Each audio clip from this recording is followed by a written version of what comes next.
Miss Yarudaverse. Ave Satanas! Hail Satan! Hail Satan! Hail Satan!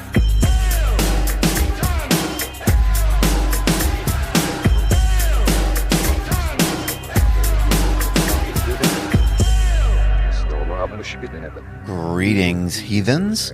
Welcome to Hail Satan. This is the podcast exploring Satanism, culture, and life in general through the eyes of modern Satanists. My name is Joseph Rose. I'm a member of the finest satanic congregation the world has ever known. We're called Satanic Delco, and we welcome members from anywhere in the world. If you want to learn a little more, visit satanicdelco.com. Today, I'm going to present a roundtable discussion between some members of Satanic Delco on the topic of proselytizing. Technically, I'm going to present roughly half of a discussion because when we sat down and started talking, the minutes and hours kept going by, and by the time I stopped recording, it was over 3 hours long. So for all of you podcast listeners, I will present a much shorter version of the discussion here, but if you're interested in hearing the full, essentially unedited version, it is already available to our members on Patreon. And that reminds me, let me acknowledge a bunch of cool Satanists that have joined us recently. We've got Anthony, Jessica, Johnny, Jennifer, Lee, Zamanus, Andy, Jenna, Luis, or Lewis, Nina, Eric with a K, Sick Pup, Benjamin, Keely, David, another Jessica, Ashley, Kittenshire, Eric with a C, Miss Bam, Jacob, and Brandon. Thank you all very, very much. Of course, your support makes all of this possible, and I appreciate you very much. Thank you. If you all have a moment, please visit the website at hailsatanpodcast.com. You'll find links to join me on social media, a form to send me an email, and a link to join up with us all on Patreon. We have a few different tiers to choose from with various benefits, including the amazing Greetings from Hell Satanic Postcard of the Month Club. That is the most direct way you can support me and this show if you'd like to do that. Visit hailsatanpodcast.com. All right. I am joined by many lovely members of Satanic Delco. Our topic tonight is proselytizing and Satanism. First of all, what is proselytizing? Before we get into anything else, we'll get on the same page about what the word means, and then we'll explore how it applies in various contexts. I have some actual definitions handy, but before we even look at those, tell me what comes to mind when you think of proselytizing. What does that mean to you when you hear it? Wombo, go ahead. So you've got the dictionary definition that we know everybody's probably looked at today. Yeah. Spreading your religion and trying to convert people to it, or, the attempt to do so. But I think on a more basic level, it's just the idea of spreading ideas. Yeah, fair enough. Tommy, go ahead. To me, it reminds me, I was raised LDS or Mormon, but it reminds me of the missionaries coming over, knocking on the door, sitting us down, spreading all of their lovely lies. And I thought that was the greatest thing in the world and couldn't wait to do that. Mm-hmm. And then realized that is insane. And looking at it now, it's kind of like they almost trick you because they'll help my parents do things around the home. And then they're kind of like, all right, we'll see you next week. They kind of push their way in there. But that's what I think of when I hear that word. Sure. Audrey. To me, proselytizing is when you are speaking to another person and you're not just sharing information, but you have the specific intent of convincing them to come around to your way of thinking. Okay. Caleb. I think it's definitely the attempt, because I've had people in conversations where it's like, yeah, they find out I'm a Satanist or whatnot, and they're Christian or Pentecostal or Muslim. And we sit there and have a conversation. I don't ever try to say, oh, this is why you should join my organization or my group. It's like, no, I'm going to talk positive things about what I believe in. Yeah. I'm going to listen to you talk about positive things that you believe in, but I'm not going to sit there and say, oh, you should join my belief. Yeah. All right, Craig, go ahead.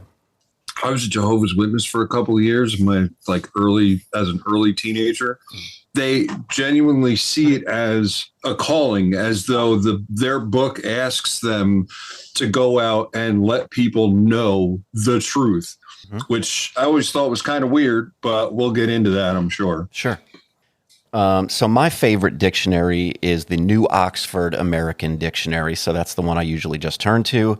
And the definitions it gives us, there's two basic little definitions here. The first one says, convert or attempt to convert someone from one religion, belief, or opinion to another.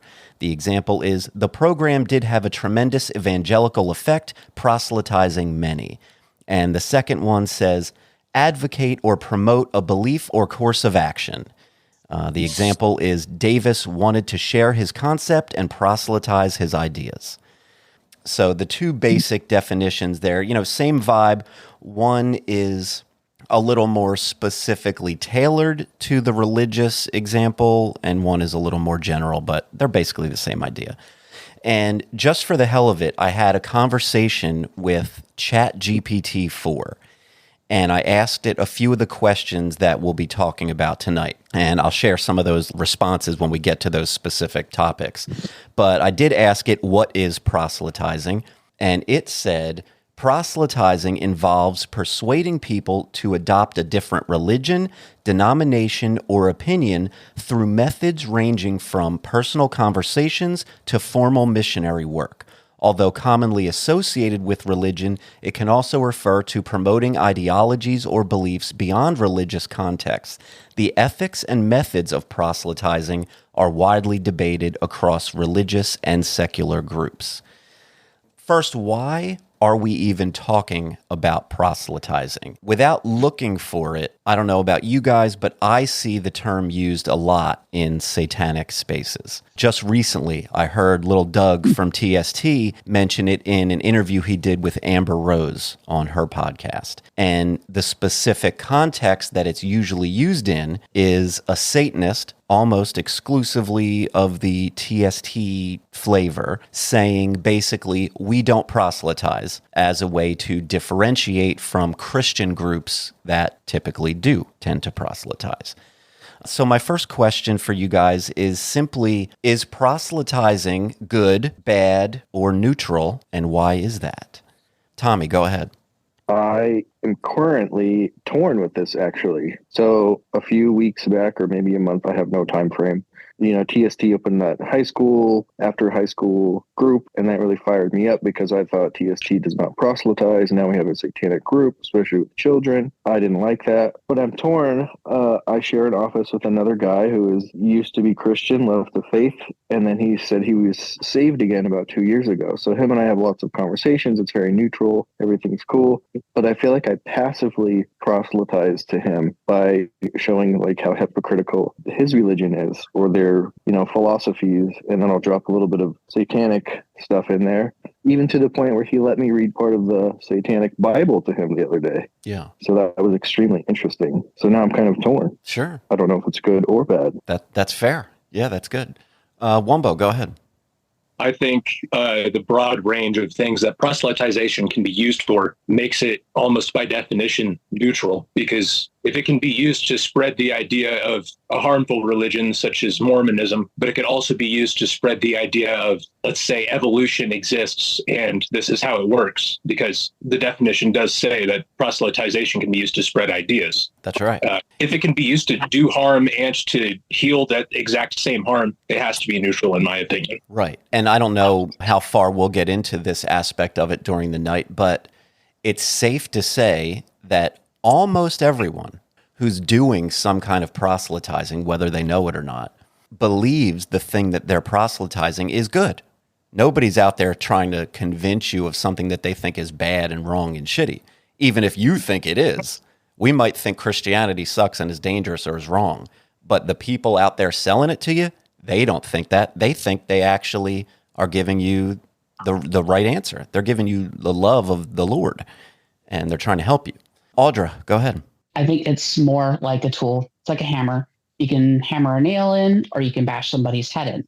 And then if you kind of take that further, what I see as being helpful, another person might see as being harmful. So I think if you want to define it as good or bad, really the only kind of way that maybe everybody could agree on is, who are you proselytizing to? We all have these social limits and social boundaries of like, it might be okay for me to talk to another adult about this, but if somebody comes and talks to my kid about a certain thing, I might, feel badly about it. But that's just with religion. There's also, activism is proselytizing.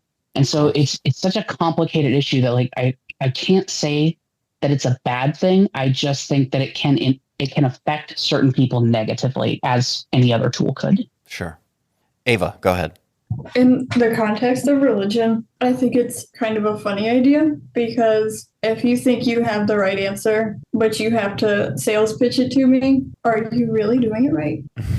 Yeah. Like it shouldn't even be necessary, because if what you believe in is the one true thing and the end all be all, why are you having to convince people to join it? Right. I guess the idea is, once people know the truth, once they've heard the word, then it's up to them. They should join. It should be obvious, right? The love of God is all encompassing. But maybe there's the fear that people just don't know yet. They haven't heard the word, they don't understand it yet, and they need to have it explained or exposed to them one way or another. Yeah, I mean, I get that. Most of the time it is done from a good place. Yeah. Because they really do think they are going to save your soul. But I don't know. The one time it has ever happened to me, I was at work in the mall and I worked in a little kiosk. Yeah. And this group of 3 women came up and they're like, "Oh, the Lord told us that you needed to be saved today. Can we pray with you?" Yada, yada, yada. I'm like, bro, whatever. I'm just going to say yes. Get them to say their little prayer and fuck right off. Yeah. Because what a dick move to do that at work when I can't be rude. Right. Yeah, and not like you should be busy with other things or anything. Yeah. And then they're like, "Oh, well, you should come to our church." Oh, well, I'm like, yeah, okay, whatever. Bye. Have a nice day. Yeah. All right. Stephen. Yeah. So I used to think negatively of it because going back, I used to see a lot of groups in the corners, trying to convert people to their religion, passing out pamphlets. And, in my mind, I would be like, well, these people are trying to spread some word of something that doesn't exist. They're giving people false hope. Then I came to realize, this is my opinion. This is what I truly believe, that it's false hope. And, there is no God, there is no salvation. And, they are trying to do it in a way because they think what they're doing is right. So it's kind of like a feedback effect. They're doing what they think is right. Or like if I talk to family members, they're telling me about, their Christianity, and I'm telling them, no, that's not what evolution says, or why would you think this way? You should like read a textbook or something like that. That's because, that's what I believe. But I think it's just like the way they grew up. Obviously, I stopped believing that stuff when I was about 15 years old, 16 or something. But I think it can be a good and bad, in religion, I don't really think it's a good way. I think it's a very individualistic thing. But I can see how it is in marketing and stuff like that. Yeah. I guess it could be used in different ways. It's a very broad term. Sure. Yeah. All right. Kirsten. I agree with what people have said so far about both intent mattering and then also who you're proselytizing to. And as Joseph started to say, we all believe that our beliefs are correct. And I don't think there's anything wrong with having a conversation about your beliefs with another reasonable human being who maybe believes something different than you, or is even just, interested in learning about your religion or whatever it is. But most of the time, when most people think of proselytizing, we're thinking of sort of a targeted attempt to turn people into your religion. And we see it with children a lot, and we see it with people that are in a difficult place in their life that are looking for a better life. So like people with addiction, you will see a lot of Christian organizations saying, well, God's going to help you get out of this. And to me, maybe that is going to help that person. That could be a very, beneficial thing for that person in their life, but it feels inherently malicious on the part of the Christian organization, I think, because I think that you can help people without turning people towards your religion.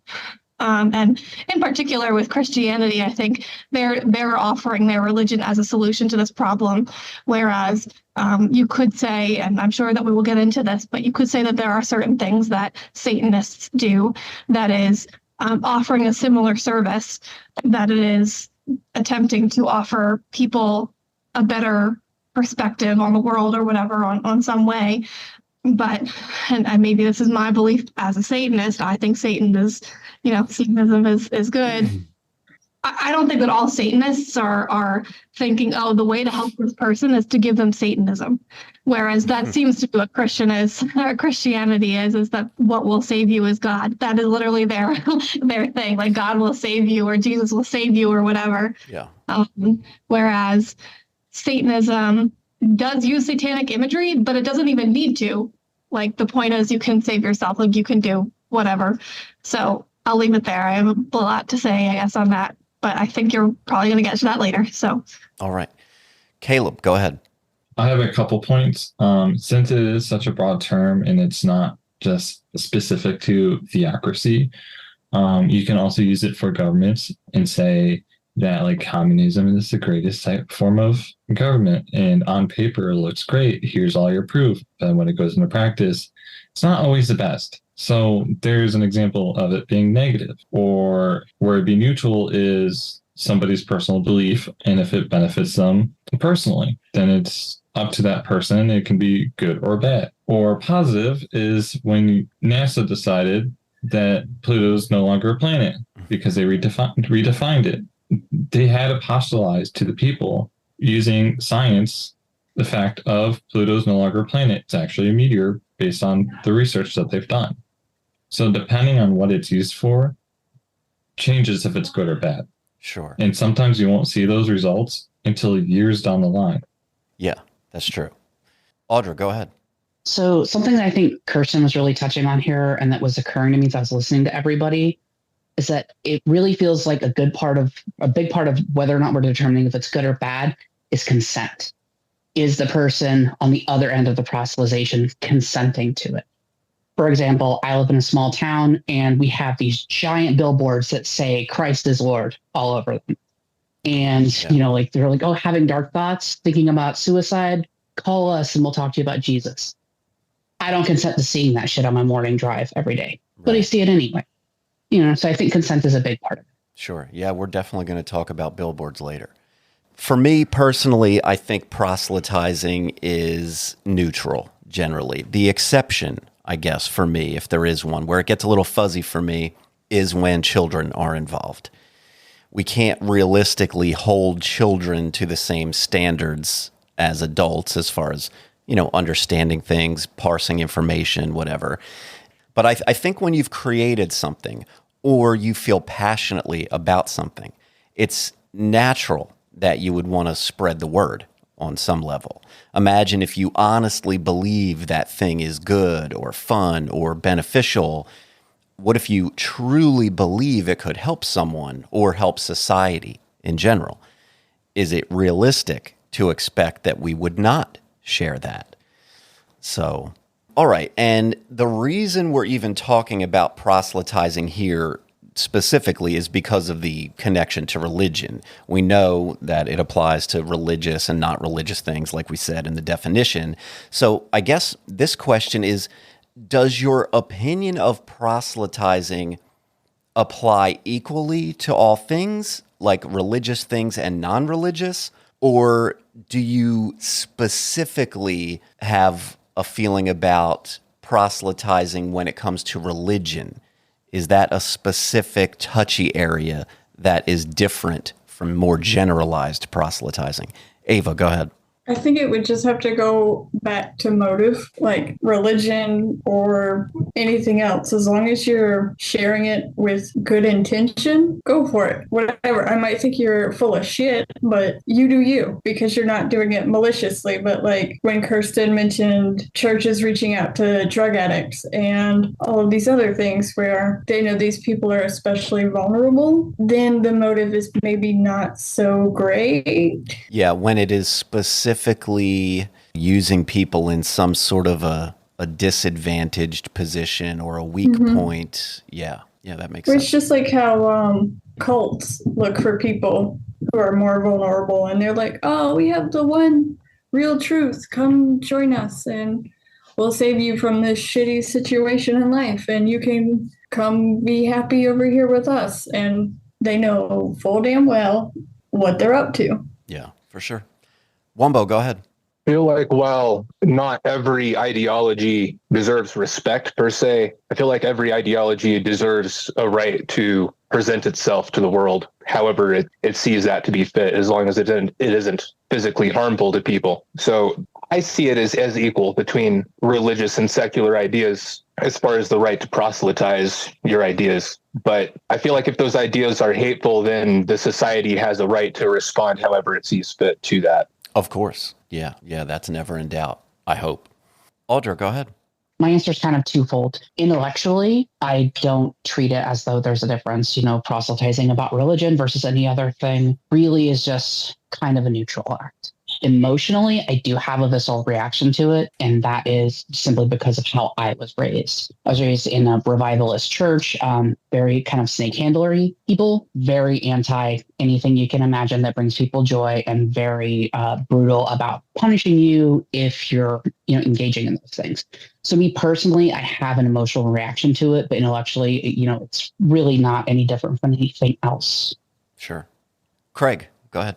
When I think of secular or non-religious proselytizing, my brain, just because of how I'm wired, naturally goes to like political stuff. Like, sure, if somebody's got a cause they're advocating and whatever, and to that, I'm generally more receptive simply because a lot of times it's bringing people's attention to a cause that they might not have been aware of.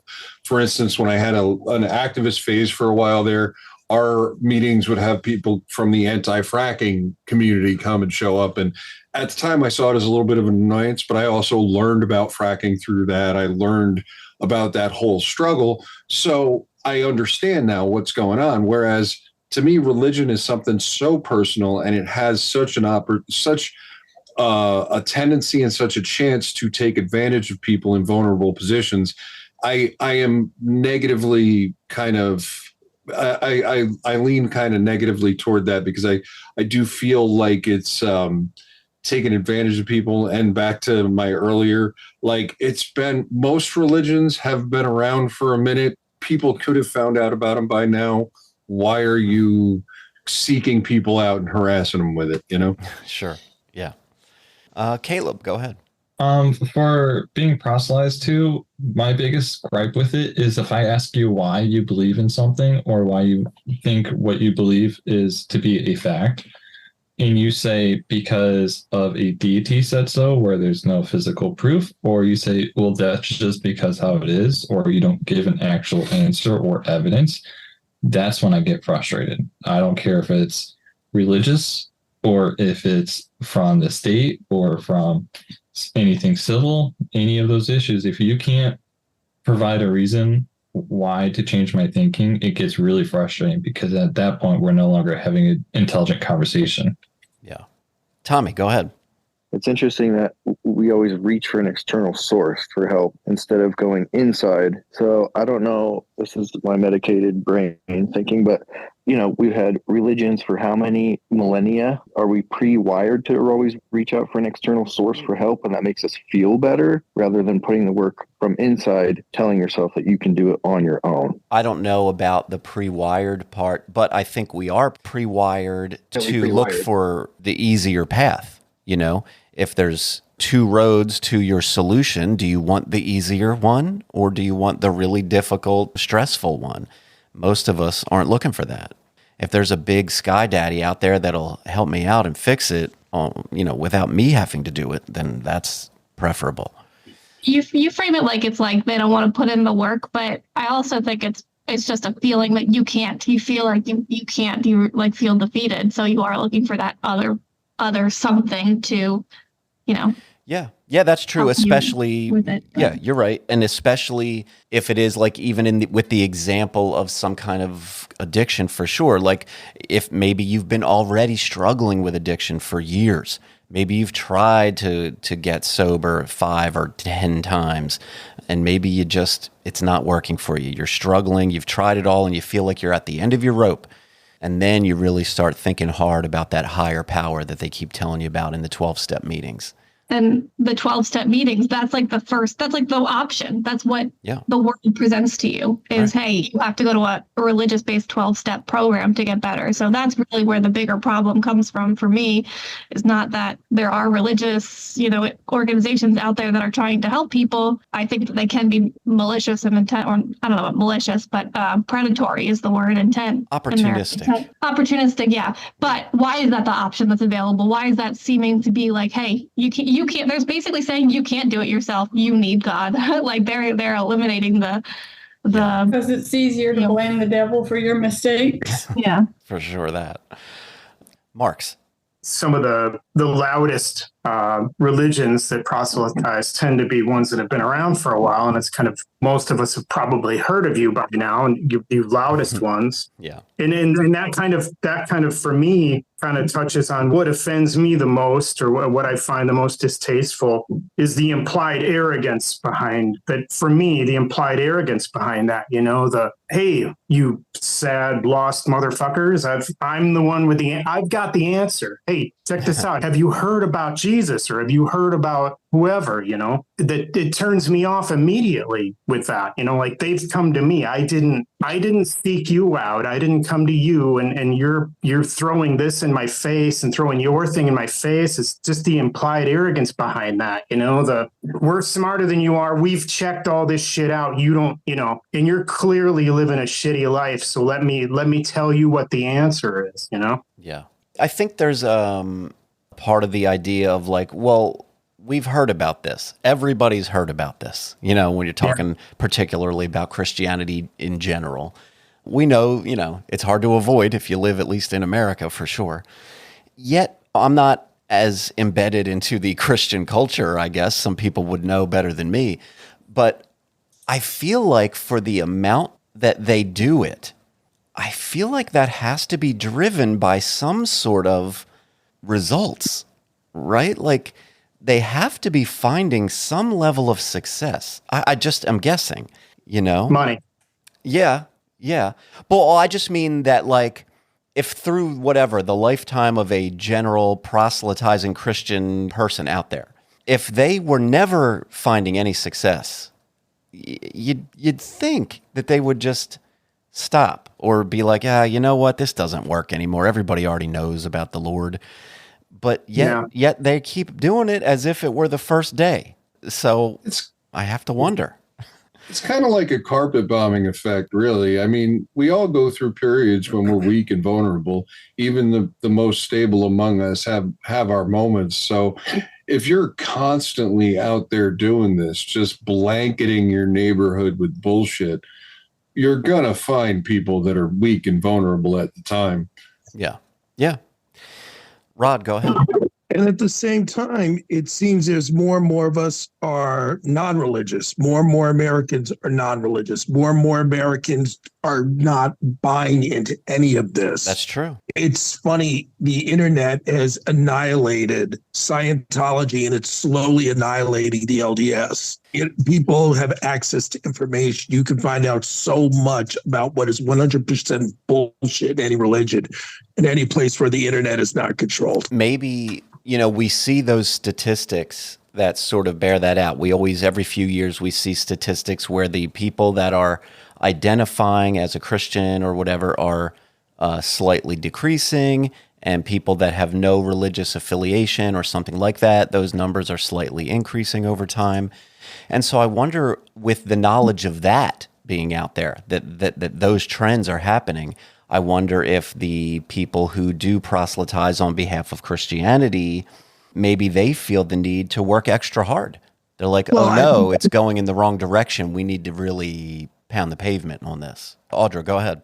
To your question where you're asking, like, people must be getting something out of this. They must be seeing success if they keep doing it. I think that they do kind of feel those successes in, you get the dopamine hit from like that one person that does say yes. Right. Not only do you get the rush of like them accepting, you get a pat on the back from your fellowship, and then you get to see that person every week as a reminder, and extra dopamine hits of like, yeah, you did a good job. Sure. And I also think that whether or not they're conscious of it, when you bring members into a community, be it like religious, secular, whatever, your options for how your life can grow, your opportunities do increase, because now you have this fellowship with other people who may have connections. And they don't have to be big time connections, but it might be somebody who gets you a good job. You might meet your wife at a church. I mean, I hear people all the time say, oh, even if you don't believe in God, come for the fellowship. And I think that's really where they're getting those victories. Yeah, that's a big piece for sure. But Alex, you go ahead, and then we'll move to another little question here. Okay. Well, it kind of brings back to the original question about whether proselytization, bias against the ideas that you like and ones that you don't.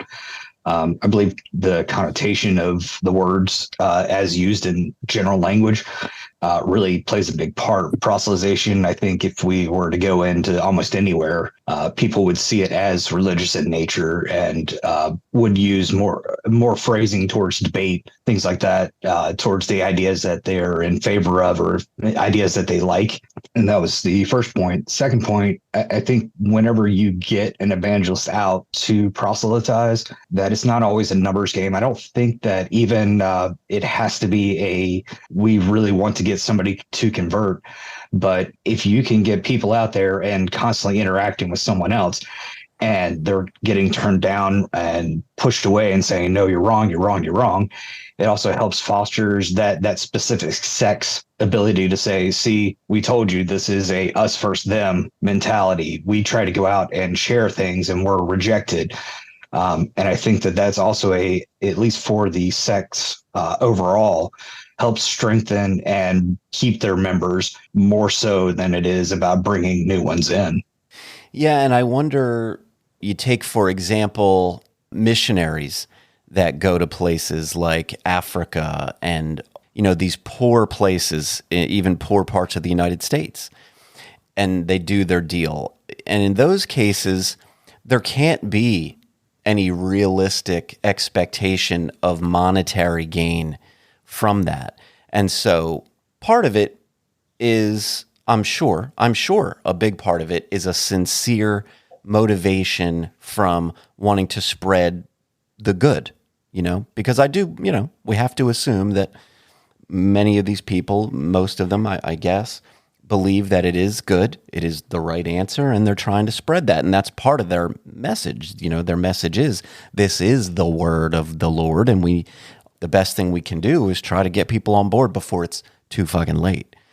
But all right. So a few people have mentioned, we've brought up casually the idea of billboards, who's putting up these billboards and all that stuff. Now, there's a few different ways this plays out. One kind of billboard we see is the generic, I see it all the time, particularly when I'm going down south a little more. You just see a big billboard and it just says, Jesus is king, something like that. And there's nothing on it. There's no website to visit. There's no phone number to call. There's no idea of who put up. Somebody somewhere probably paid money for that big ass sign to say Jesus is Lord or Jesus is King or whatever. And there's that. But now, hypothetically speaking, if a religious organization puts up a branded billboard in a city or town somewhere, is that proselytizing? Let's start there. Plain and simple, is a branded billboard proselytizing? Stephen, do you have a thought about this? Yes, I think that it is because I have also seen those things when you go more like upstate New York, in the more rural areas, or as you said, down south. I think it is because you're trying to give hope to people. That now a little bit going on to what we're talking about before. Everybody gets into some kind of life is hard. Life sucks sometimes. Everybody gets into something where we feel devastated and we feel the need to reach out to somebody, whether it be friends, family, or community. And I feel like these people going down the roads, you're going to get somebody who is going through a hard day, doesn't know what they're going to do with their life, and they're looking for an answer, and they'll see a billboard, and they'll be like, oh, that's a sign.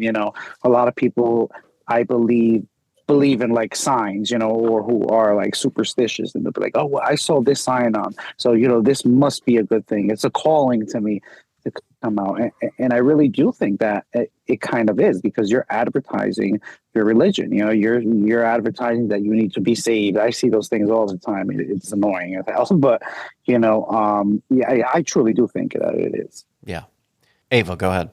First, that reminded me of my favorite billboard. It's somewhere in South Carolina, but it's like, it just says lust, ? Jesus saves. That's it. And it's got a picture of Jesus next to it. And that's all the billboard is. There is nothing else. Yeah, those are good. I don't know how Jesus is going to save you from that. It's a little questionable. It's a hell of a mixed message. Right. Yeah. I think, honestly, the ones that are just the messages and have no branding of any kind are almost okay in a sense, because they're just someone paid to have them there because they thought really that God could save you from being horny or whatever. I don't know. Yeah, that feels like a version of a billboard that just says, have a good day, Yeah. When my kid learns how to read and he says, Mama, what does that word mean? And there's a bunch of other ones that are like that, but it's the ones that have the attached church name or paid for by XYZ, right. Whatever. The ones that you can figure out where they came from, that's just marketing at that point. Like you're saying, oh, look at us. We're this church. Pay attention to us. We care enough about you to pay to have this message here where you can see it. Yeah. The inspiration for even asking this question, if it isn't obvious, is, of course, the Satanic Temple has had billboards around various cities over the years related to their religious rights stuff, the abortion issue and the religious abortion ritual. Well, that and the one about the kids, too. I don't know. I'll say the same thing. If you got to put your name on it, it's just marketing. It's like the people who do nice things when no one else can see versus the people that film the nice things and put them up on the internet for views. Yeah. Hell yeah. Sure. Just do the damn nice thing. Caleb, where do you land if a religious organization specifically uses a branded billboard? And it can be a Christian church or the Satanic Temple or anywhere in between. Does that count as proselytizing? I would say so. Yeah.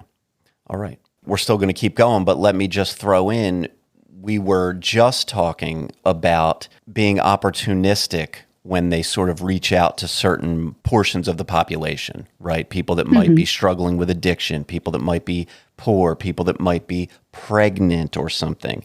So in the case of the TST billboards, which was the inspiration for the question, theirs was focused on people that are pregnant and don't want to be.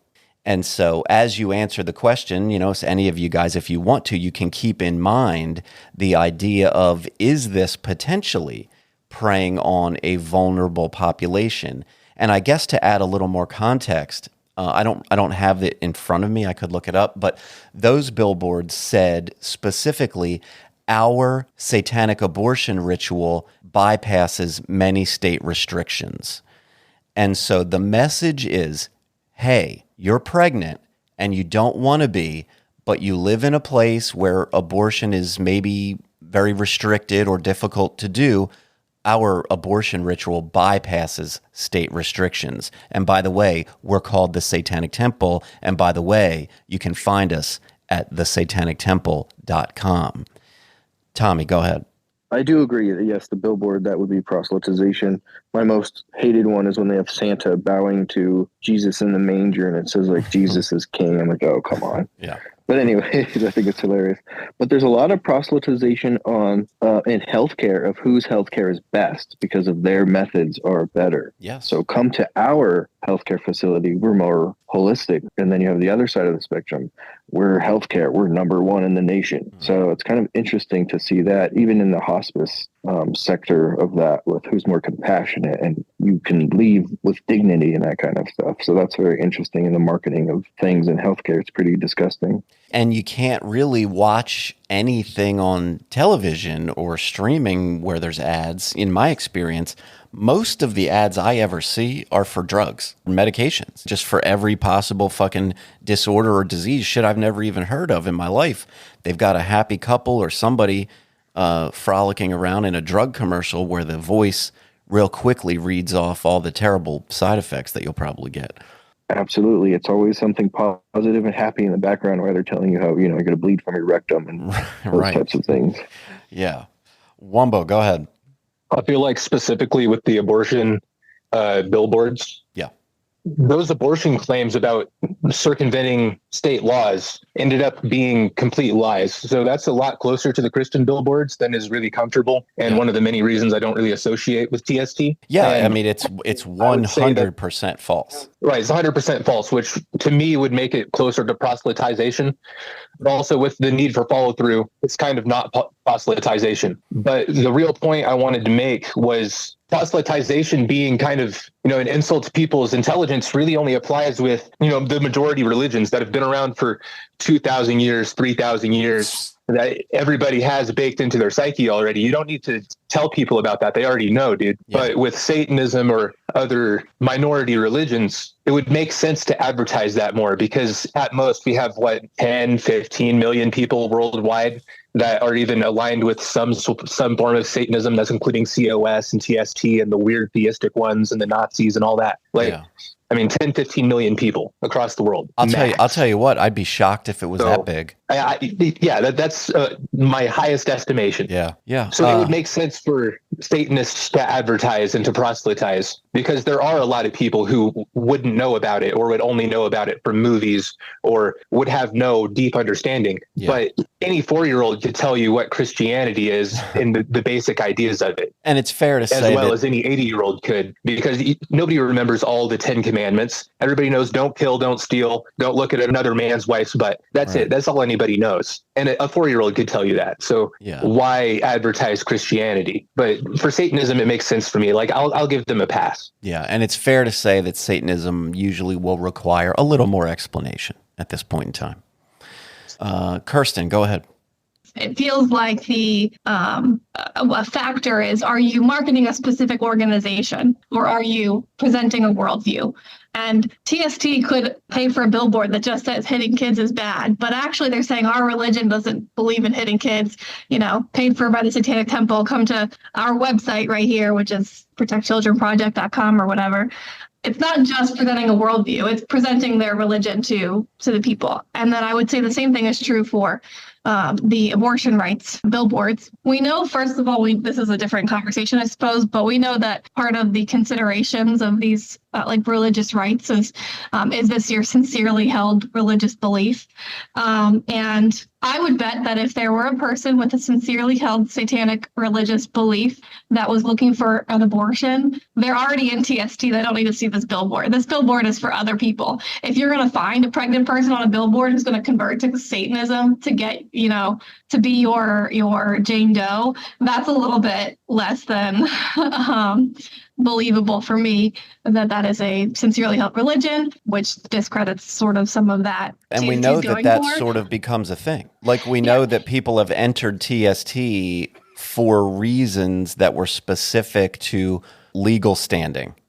Yeah, and I can, it's totally plausible that somebody reads your 7 tenets and they're like, I agree with all of them. It's very possible, right? But it's sort of takes away some credibility of that argument, I think, to me in court, which is one perspective on that, which is a different conversation we could have. But the other perspective on that is that these billboards are advertising to people who like abortion rights to be a thing, and they're saying you should join our religion if you like abortion rights. They're not just saying, hey, this is a good worldview. They're saying our religion has the worldview that you should join, and not just our religion, but our organization. Oh, yeah. It's very specifically if you're a part of our thing, we can help you circumvent these laws. Yes, and that is exactly, I looked it up just to see if your wording was correct, and it was exactly correct. Our religious abortion ritual averts many state restrictions. Right. Go ahead, Ava. If I get fired up, you can tell me to shut up. I can't remember who said it. Maybe it was you, Joseph, but when you were talking about the abortion billboards targeting a vulnerable population. Sure. I think that definitely falls under like 1,000%. I think that would almost even be worse than some church going out to like addicts, maybe not, and saying, hey, come to us, we'll help you. Because especially depending on where you live, an abortion is either impossible or very difficult to get. And so if you see that on the side of the road and you're like, oh shit, because kids are expensive and everything else is expensive too. So, Yeah. I can only imagine if you're pregnant and want an abortion, already that's not great. That's not a fun position to find yourself in, I imagine. And then add on to that, you live in a place that is very restrictive or completely banning abortions. And then all of a sudden you see this miraculous light in the form of a highway billboard that says, don't worry, we got you. If you're a member, we can bypass these evil laws. I mean, God damn, maybe I'm biased, with my TST shit, but that seems predatory and not to mention completely fucking dishonest. If you have your hand up, keep your hand up. I'm going to keep going with this, but let me just throw in here. I did have my response to this topic from ChatGPT-4. It said, branded billboards by religious organizations can act as a form of proselytizing, aiming to promote the faith, share beliefs, or invite participation. The intent to persuade or attract people to a belief system or group is central. While not as directly persuasive as personal outreach, billboards serve to initiate interest as part of a wider awareness strategy. Their success in proselytizing relies on the message's content, its appeal, and the overall outreach context. But my next question is basically the same type of vibe, but I was asking specifically if a religious organization employs the use of paid, targeted advertising through social media platforms, is that proselytizing? So you can keep talking about the billboards, but add in the option of paid targeted advertising through social media like Instagram and Facebook. Is that proselytizing? All right, Marks, go ahead. Back to the billboards, it's just their tendency to prey upon people's vulnerability really well. And I find in regards to whether it's religion or TST, it's offensive. I find no exception, whether it's TST doing it or religion's doing it. Yeah. Preying specifically on people's vulnerabilities. That's kind of the point of spending that kind of money and putting them up, really. And for me personally, going back even a little bit earlier about between the unbranded and the branded, I find the unbranded personally more offensive than I do billboards that tell you who paid for it, because I don't, it's a little more offensive to me because it's relying upon this symbol that they're making an assumption that you recognize this symbol. And if you don't recognize this symbol, I'm going to put this in your head. And if you drive by it enough, you're going to research it yourself and look it up. There's, and as we all know very well, their symbols are an incredibly powerful thing, and maybe the most powerful thing that we can kind of expose ourselves and each other to. And for that reason, I'm a little more offended by the unbranded billboard. The point of those is to get in your head and to influence you to go look that shit up when you get home, to pull your phone out when you get home or when you get to where you're going. And that it's kind of bucking with your head. And I find that a little more offensive. It preys on, there are people that are looking for something. And I think we all are, really. And it kind of goes even back to that thing, born searching or whatever. But vulnerable people especially are already looking for an answer, and to hit them with a symbol several times a day as they drive back and forth to work, you're putting shit in their head. And I find it nefarious. Yeah, and I kind of see what you mean. And it makes me think of, are you guys familiar with They Live? Mm-hmm. Yeah. If you are, and that's the origin They Live is the origin of Obey, which is this shit behind me ended up playing on the Obey campaign.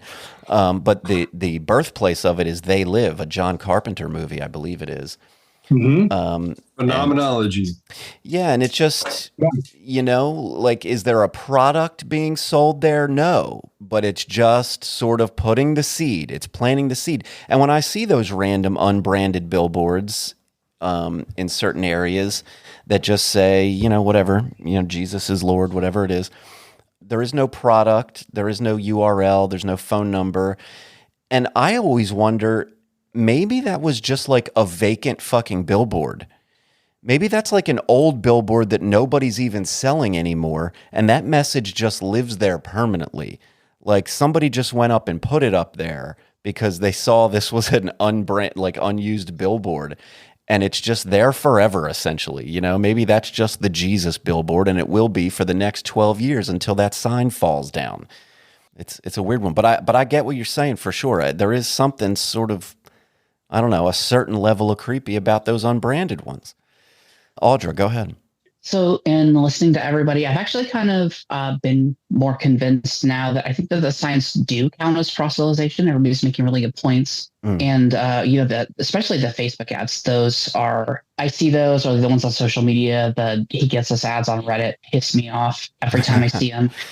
But kind of the same thing with TST though, they are deliberately going after vulnerable people. And I think it's maybe even a little more predatory in that, like, they know they can't help them.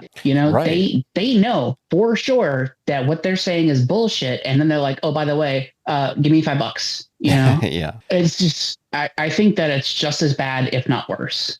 Yeah, we'll keep going. But my Chat GPT-4 related to the targeted ads on social media said, yes, paid advertising on social media can be considered a form of proselytizing when it aims to promote specific beliefs, ideologies, or affiliations seeking to persuade or attract followers, which I think is exactly what they're designed to do. Craig, go ahead. Well, I feel like anything that you could reasonably label marketing when used for religious purposes, whether it be the social media, the billboards, he gets us ads in the Super Bowl, is proselytizing in one of its pure form. I feel like what we've been alluding to is the overt, active proselytizing of, I'm going to go knock on your door, I'm going to go hunt you down at a mall or whatever. But there's also the passive version of, I'm just going to put this in a place where I know people are going to see it and let it get in their head and foment for a while, which I feel that's the purpose of advertising. We're in a super capitalist society, and this kind of blends in with all that. And that they've gone from, it takes manpower to go out and knock on every door in the neighborhood and bother people when they're going about their daily lives. But if you just put something in a place, if you follow the marketing playbook and you put something somewhere that's going to get in somebody's subconscious so they look it up when they get home, that is probably more effective and also just as insidious because it's just as non-consensual. It's just as, I didn't ask for this, I'm not interested in this, but you're going to force it down my throat anyway. Yeah. I feel like that's probably the natural capitalist goal, the natural end point of where proselytizing goes. Right. At least in America. And there's another, I just sort of thought of it now, but there's another wrinkle to something like a billboard. So you have a message, your TST, for example, and you have a message that you want spread. And so the billboard is the medium that you're using. So you put your message on the billboard, you put it in a city by a highway or whatever, and people see it. And so that's one layer. Those people are going to see that billboard, whether they like it or not. Maybe they know who you are, maybe they don't. And okay, there's a layer of it. But if you're TST, you also know that a lot of people are not going to like that.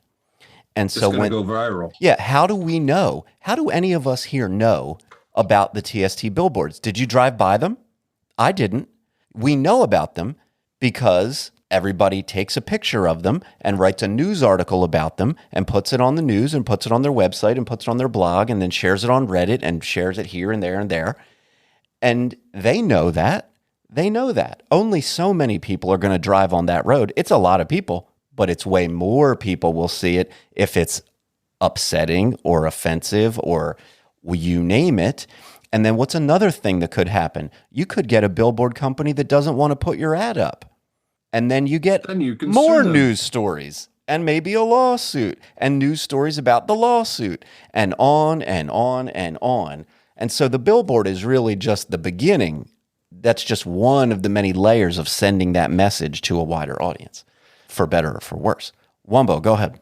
I feel like the unbranded billboards are also more insidious because they cast a wider net. The branded ones almost shield a large portion of the population from them because about 60-70% of the country is already Christian. It or not, excuse my phrasing, most of those proselytizing billboards are believer on believer crime. So when you put your name of your church on the billboard, there's all this internal bigotry inside of Christianity. A bunch of Christians are going to be turned off by your billboard because they don't agree with your denomination. Yeah. If you leave it unbranded, you can get to all of those people, plus a few non-believers who are just in a hard time looking for a sign from the universe. So, and if you are already, I think it's more proselytization if you don't brand it. Yeah, and I wonder if you are, if you were just driving down the road, minding your business, and you just saw an unbranded billboard that just had a big "Hail Satan" with a fucking devil horns on it, you might be like, "Fuck yeah, go fucking." I'd shit my pants if I ever saw that. Yeah, we all would be very surprised, but you would like it, right? You'd be like, "Yeah, fuck yeah," the big "Hail Satan" sign. You could be a metalhead who's not even into Satanism and see that and be like, "Hell yeah!" Right. It's not branded as a thing. And so, if you're a Christian and maybe just every day on your commute or whatever in your neighborhood, you just see a big "Jesus is love."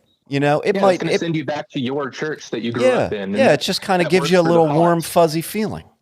Yeah, and another thing with it's the other side of the coin with the satanic billboards, with the abortion and the "we don't hit kids." That's not really effective proselytization. Like, it is proselytization, and it's an attempt at it, and it's disgusting, and it takes advantage of these vulnerable people. But most Americans, no matter how vulnerable you feel or how down on your luck you are, you're not going to want to be part of a satanic abortion ritual. They're not hitting a very wide audience with that. That's true. I don't think that they're targeting just the person who wants to do the satanic abortion ritual. I think they're targeting anybody who's like, hell yeah, cool satanic abortion ritual, Yeah, the vast majority of, let's just say TST people, the majority of them are not currently pregnant seeking an abortion, but they're all really pumped about the whole vibe of the thing. Well, maybe not all, but plenty of them are. They're vocal. They're online. I see them all the time. They just made that shit to piss people off, so they talk about it. Yes, I think that's definitely an aspect. Let's not be coy. They're specifically targeting really desperate people. Well, if you're raised in a primarily Christian nation and you see that sign, you're going to think, well, shit, if they can help and nobody else can, because guess what? A lot of the places that can actually help you with abortion care and abortion rights advocacy, a lot of these places don't put billboards up and are themselves desperate for funding and for help. But TST knows they have the budget to put the billboards up, and they're going to find those people that don't know about the other agencies that actually can help them. Yeah. Tommy. Just real quick, and maybe this is my my old naive Mormonness coming out. Mm-hmm. Do we really think that there's some type of, I guess for a lack of a better term, an insidious deep state that's sitting around rubbing their hands of how we can advertise to all these people and get these vulnerable people? TST possibly, or is it from a place of love and kindness? And yes, we'll put this information out here. If you really truly need this, here's the info. Yeah. 2 words: prosperity gospel. Well, yeah. I think there's got to be some mix. I think you can't help but realize, even if it wasn't your initial motivation, maybe your initial motivation is, I fucking love Jesus. I think he's the best, and I want to tell people about this. That can be true. But, maybe it doesn't take long before you realize, the people that are all responding to this fit this demographic or that one. And you see what aspect of that maybe works for you. And if you cast a wide net, maybe you start to see, and this works for anything. If this works, if you're a company just advertising to the United States or whatever, you see the effectiveness of it in one way or another. Oh, okay, we're selling 60% of our widgets to the West Coast. And so what does that mean? Let's target those people a little more heavily, Right. or whatever. And so you maybe start to see something like that.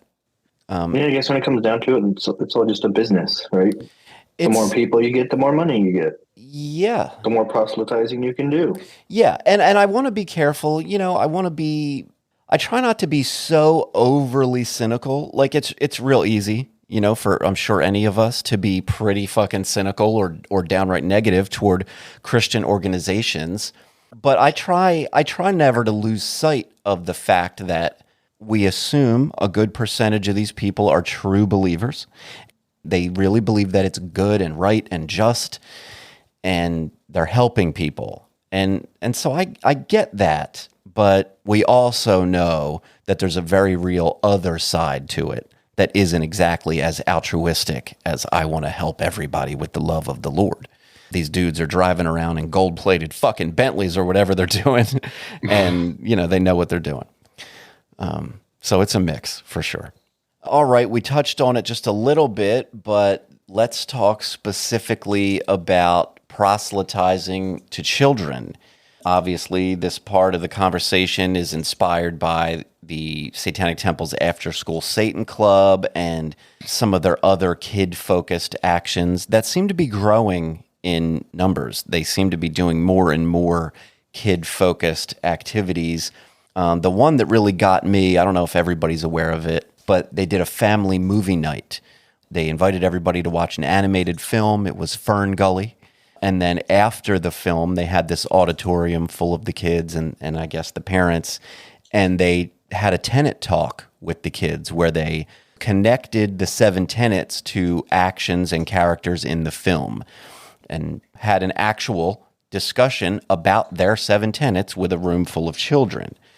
So do you think that Satanists proselytizing to children, if we assume that that's what that is a healthy or effective method of stopping Christians from doing it? Because tell me if this is an oversimplification, but TST's overall model generally is do what the bad guys do to show everyone that no one should be doing that.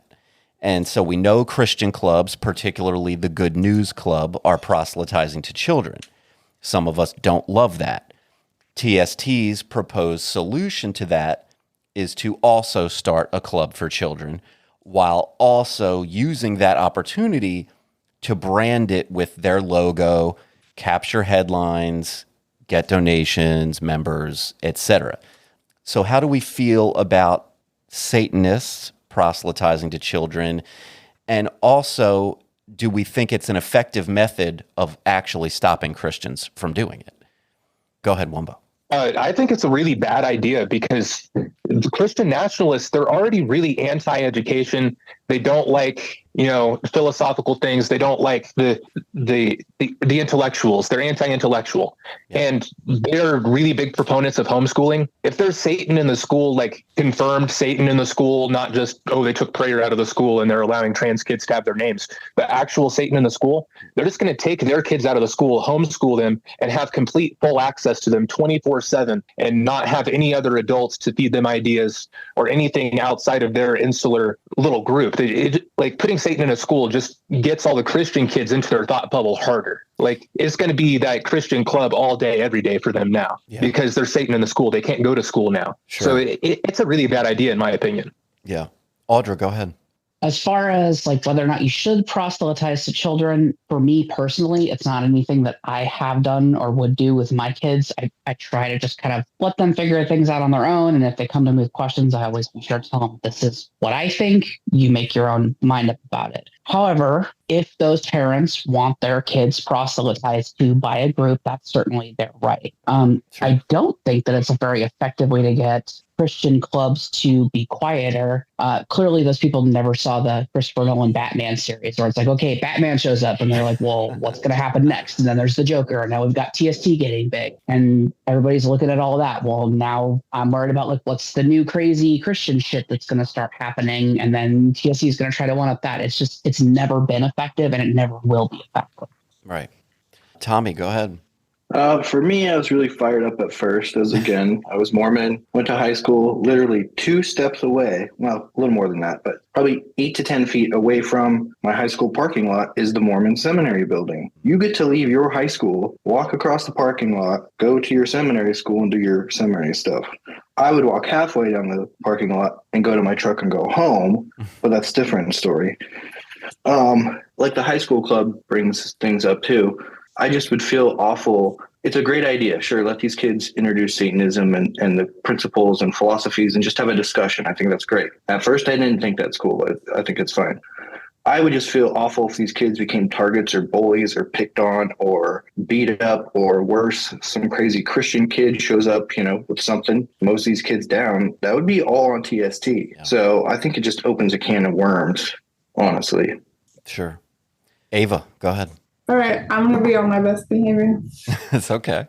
First of all, I think Wombo had a really good point, and I never thought about how there's already so much of a push to start homeschooling because there's enough God in schools or whatever. So obviously Satanism there is going to push more parents into pulling their kids out of schools, and it's going to create more of that, almost like a family cult. So that was good. I'd never thought of that before, but my big thing always goes back to why are we not thinking about the safety of the kids? I mean, how many bomb threats has TSC dealt with? Yeah, they've got more than one, which is, that's more than enough. Yeah, the bomb threats, the fire, all of that shit. And especially the one at the school in Pennsylvania. If that were me in charge of that organization, the first second that I had heard that a bomb threat was called in, real or not, to a school that I was involving my organization in, I would pull out of that right then, especially an organization that claims to care about kids so much. Yeah. Like, what is it? Pick one. Yeah. Is your fame on the internet more important? Is being asked to be on Tucker Carlson more important to Lucian? Which one is more important? He wants to be special. He's going to do whatever it takes to be special. If that means putting these clubs in, they could be perfectly fine without Satanism on it. You don't need to put Satanism anywhere near that. But he would rather do that and put other people, quote unquote, on the front lines than give up what he has. He could say, oh, well, it's these other groups that are, all the congregations that are in charge. Okay, who's in charge of the congregations? Yeah, well, a congregation can't do a damn thing without approval from TST. So this shit is going to keep going on and going on and going on with an already interesting political climate. And then you have all these reports coming out saying less and less people are Christian. Okay, so now these crazies are going to be fighting for a righteous cause because they think somehow still being a majority is them being persecuted or whatever bullshit they always complain about. I don't know if you guys ever saw it. There was an interview with the vice president of Child Evangelism Fellowship, which is the organization behind the Good News Clubs. That interview clip is up on the podcast Instagram account if you want to see it, where they were talking about the Satanic Temple's clubs and the effect and all that. And they asked him, have you had to close down or lose clubs to be rid of these after-school Satan clubs or because of them? And he said, not really. There might be an instance or two here and there where a club will have to temporarily shut down, but the net effect is that TST, because they're so heavily pushing their after-school Satan clubs, they're actually raising awareness of the existence and purpose of the Good News Clubs. And I can attest to that firsthand because I was aware that there was a thing in the world called the Good News Club. I had no idea what it was. I didn't even know it was a Christian club. I just, whatever, it's the Good News Club. I'm not a kid in school. I don't give a fuck. My kid's school doesn't fuck with that. And so I became aware that there's Christian clubs called the Good News Club at elementary schools. And if I was a Christian, Jesus-loving parent, I'd be like, oh, no shit. They have Christian clubs. I'm going to put my kid in it. And that is the effect that it's having. More and more Good News Clubs are popping up because now more people know that they're a thing and they can be a thing. And so Christians are like, oh, damn, let's get a Good News Club. And so as far as he says, it's helping more Good News Clubs become a thing. So I don't know. It doesn't seem super productive. Ava, go ahead. I like the point that you made. I had never heard about the Good News Club either. I mean, I'm still even surprised that growing up in the Bible Belt, where my high school had a Bible class, that we didn't have anything like that. I mean, I could have just not known about it, I guess. But even having a Bible class, you had to go off campus to have your Bible class because we had a church that was close enough. So all these little church kids would go over, do their Bible class. But I mean, I understand the point. I really do. And it's the same with the abortion. I understand where you're going with this. But if everyone is telling you that it's a bad idea, why are you being a bonehead and doubling down on it? And if you want to sit here and talk about, oh, we're Satanists, we value science and critical thinking and facts and all this. Okay, well, why are you ignoring them? Yeah. Yeah, and I won't get all into it again, but when we've talked about this a bunch on our regular Zooms and wherever else, but I guess a criticism or whatever that I have of it sometimes is if the idea is to provide, like TST will say that they want to provide an alternative to these religious clubs, that are out there, the Good News Club. And to me, a good alternative to a religious club is a secular club. You want to have the after-school science club. That sounds awesome. That's an alternative to a Christian club. You're not teaching special fucking fairy magic. You're teaching science at the science club. And go ahead and do that. That's a great alternative. And you don't need to have it branded with your cartoon Satan and the satanictemple.com and all of that stuff. We know why they do that. Because an unbranded after-school science club where kids learn about science isn't going to catch any headlines anywhere, and it's not going to get you donations and members. Satan Club is going to rile everybody up and get people talking, and that's the idea. It's just like a whole bunch of, they took the whole idea of phase 1 Satanism and just made it their identity. Yeah. Don't get me wrong. Blasphemy is fun. Getting reactions is fun. For sure. But that can't be your whole identity. Yeah. We haven't touched on it tonight, but I won't let us get out of this meeting without me pointing out that I proselytize. I've never really been shy about it. Whether or not you call it proselytizing, I don't know. I'm fine with calling it that. And I've said it before, but it sounds like I'm coming down on TST for proselytizing. And generally, I'm not coming down on TST for proselytizing or spreading their message exactly. As it relates to this issue, I'm coming down on TST because they are dishonest. The organization, as well as the membership, in large part, swears up and down that they don't proselytize when they very, very obviously do. They will try to twist definitions and do whatever mental gymnastics are required to say, we don't proselytize, to somehow elevate themselves above Christian proselytizing. And I just think that is really dishonest and hypocritical. And I brought it up earlier. I don't know if anybody has ever seen it. It's kind of old. Maybe I should look at it again. But we have a mission statement on Satanic Delco's website, and I've posted it around here and there. And it's 3 parts. It's community, action, and awareness. And the awareness part is what is sort of relevant to me here.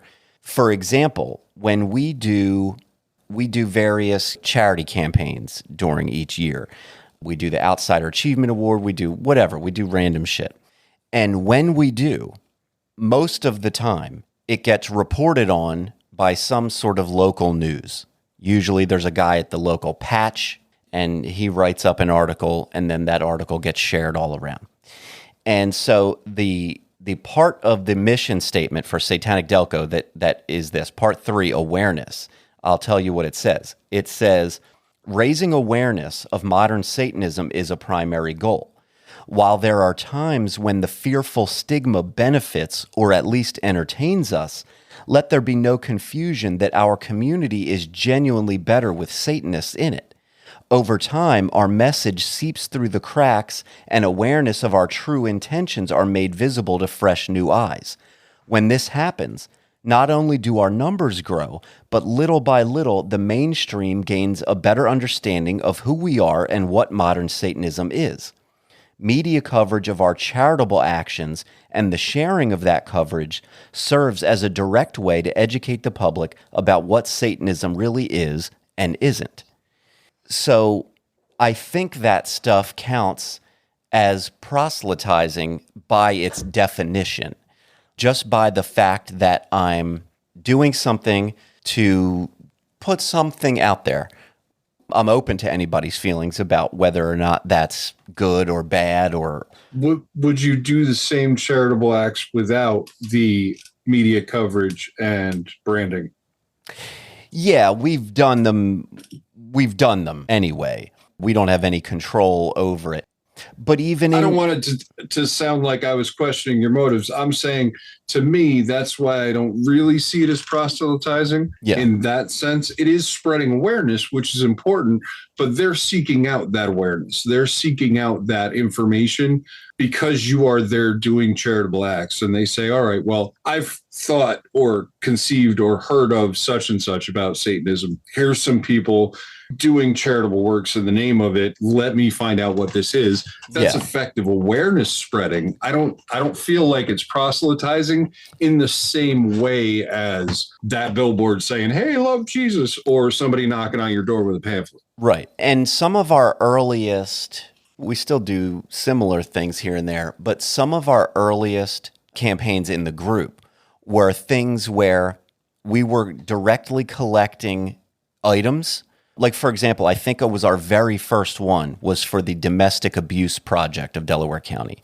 So, whatever. They're an organization that benefits, victims of domestic abuse, primarily women and children. And we had a collection drive that we created a whole Amazon wish list based on the organization's needs and collected items. Now, with our group of X amount of people, we can do our best and collect as many items as we can, and that's fine. We give them the items, and if we give them even one item, that's nice, right? Of course. But more is better. And so when we go out, and I was posting on my Facebook and reaching out to anyone, not just our group, not just Satanists, but anyone who saw my Facebook, I would say, hey guys, our group is doing a collection drive. Here's the wish list. If you would like to contribute, we're collecting items for the Domestic Abuse Project of Delaware County. And if people see that and say, oh, fuck you, Satanists are evil and gross, and you're going to steal these items and kill children or whatever the fuck you all do, I'm not going to go along with that. Well, that's not helpful when we're trying to collect items for the Domestic Abuse Project. What is helpful is having any type of awareness or information that says, no, we're not doing that, we're doing this. And fuck you, but by the way, do you want to give to the Domestic Abuse Project? We're trying to be helpful. And we like to do that. And by having 1 or 2 or 10 more instances of a piece of information out there that gives even a brief overview of what Satanism really is, then that gives us a better chance of finding success and in turn directly benefits anybody that we're trying to benefit. When we want to raise money for the Share Food program, which we did, we want people to know that we're not stealing their money or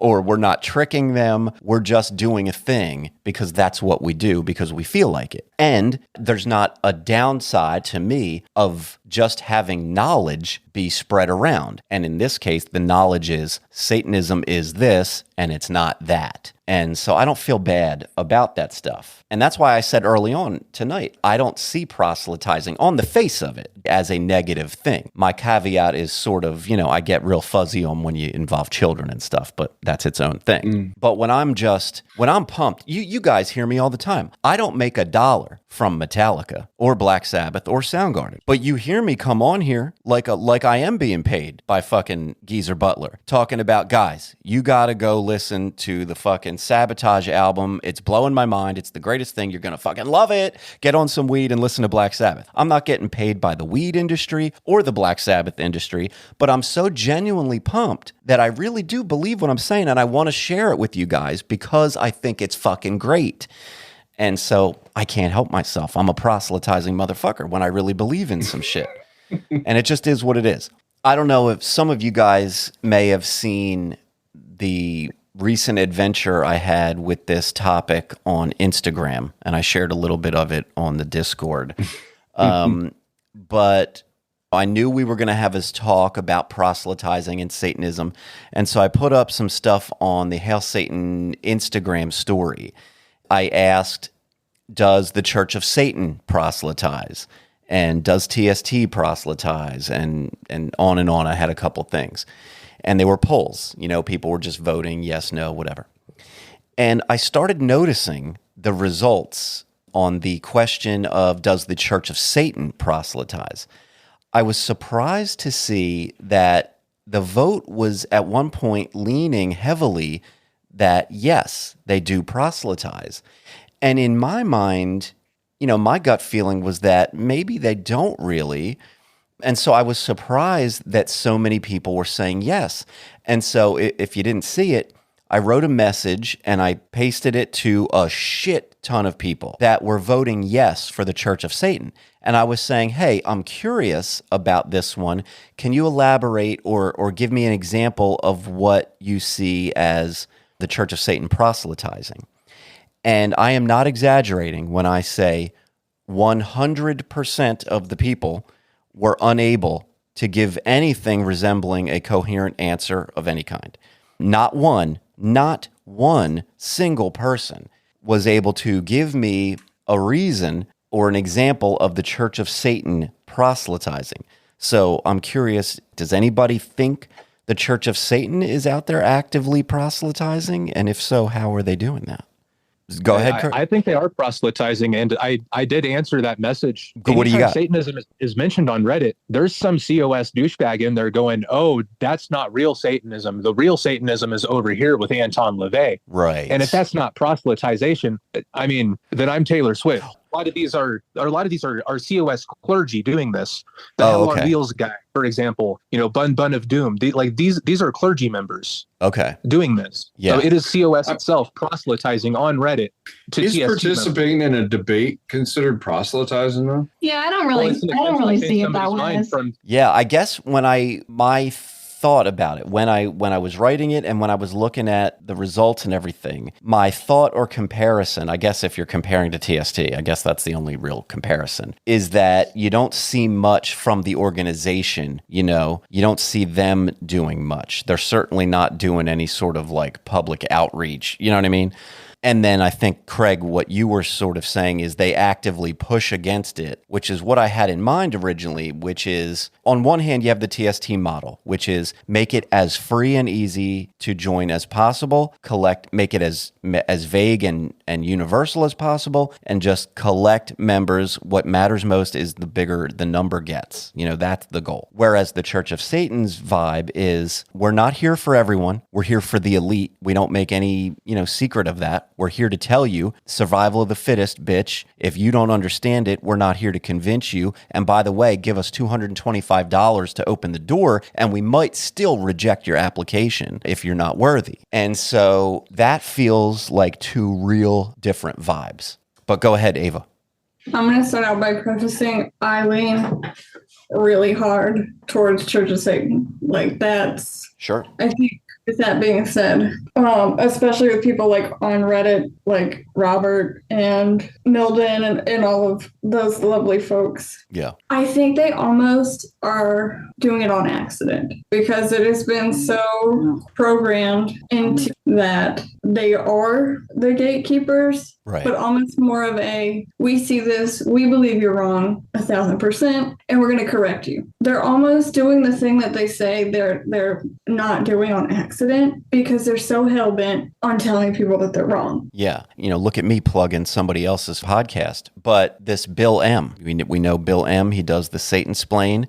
He says frequently, people call us a gatekeeper, and he leans real hard into that. He's like, damn right, we're the gatekeepers. There's people wrong on the internet. I need to solve it, That's Bill M's vibe. And I kind of agree with that because you have to think about when COS started. If they didn't build that mentality around correcting misinformation, do you think it would have survived the Satanic Panic? I don't think so, because especially with Anton loving to play it up for all the interviews, I don't think it would have made it. And also, do you really want people's idea of your religion to be all these dumbass messages that I know you get in your inbox? Hi, where do I sell my soul to the devil? Get it all the time. I used to get them too. Yeah, sometimes I get where they're coming from and everything. And I do sympathize generally with their vibe of, we invented a thing called Satanism 50-something years ago, and it has a fucking definition. And all these years later, there's another thing called Satanism that hardly resembles what Satanism has been for 50 years. And you just called it Satanism. And at the very least, that's confusing,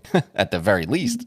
And so I get it. But then on the other hand, I think, well, that can of worms has been opened and there's no closing it at this point. We cannot put the TST toothpaste back in the tube. Satanism as a word and an idea is out there now, and it's spread all over the fucking place. And you can holler at people on Reddit all day, every day until you die, and it's not going to work. Satanism is still out there. You can correct one or two people, and you might get one or two of them. You might. But Kirsten. Back to the original topic, does the Church of Satan proselytize? And suggestion that these guys on the internet that will fight you about what is and isn't Satanism is proselytizing. Sure. Now, I think there's a big difference between, having a conversation with a reasonable adult about your religion is or politics are or anything like that. I don't think that they are always behaving like reasonable adults, but that's that aside. I don't think that's the same thing as like trying to turn somebody into your religion, and I especially don't think so when it's more being protective of your own religion than it is trying to turn somebody into your side, trying to convince somebody to be on your side. I don't think that that's their goal, is to say, hey, you should be with the Church of Satan. I think their goal is to say, hey, this TST thing is a grift, Right. Yeah. That fits with the more general Church of Satan vibe, really. Yes. I guess two things that I would say might be better examples, which I still don't even think, one of them I definitely wouldn't consider.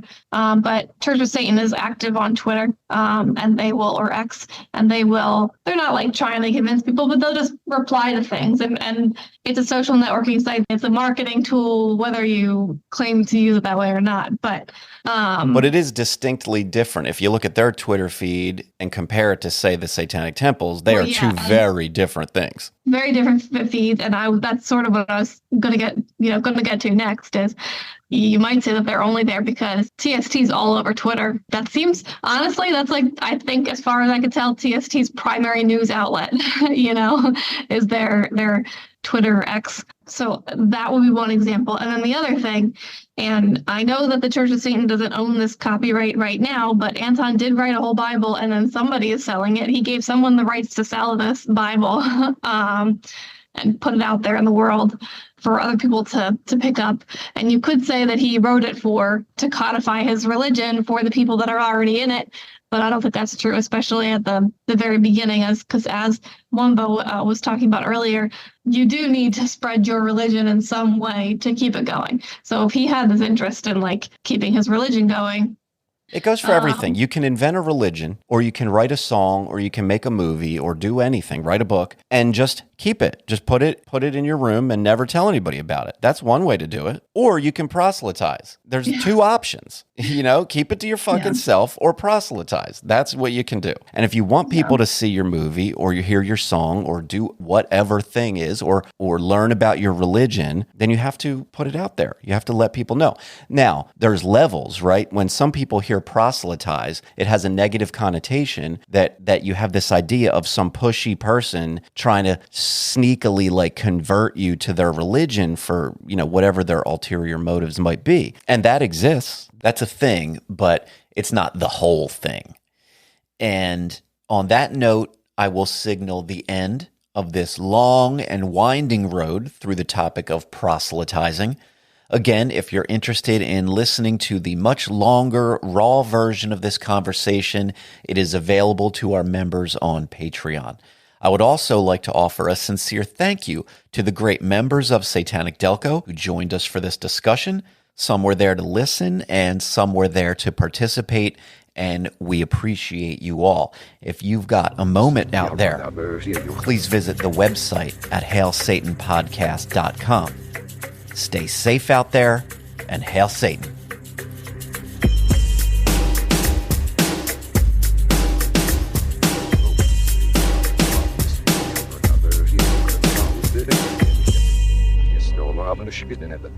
Evil free service.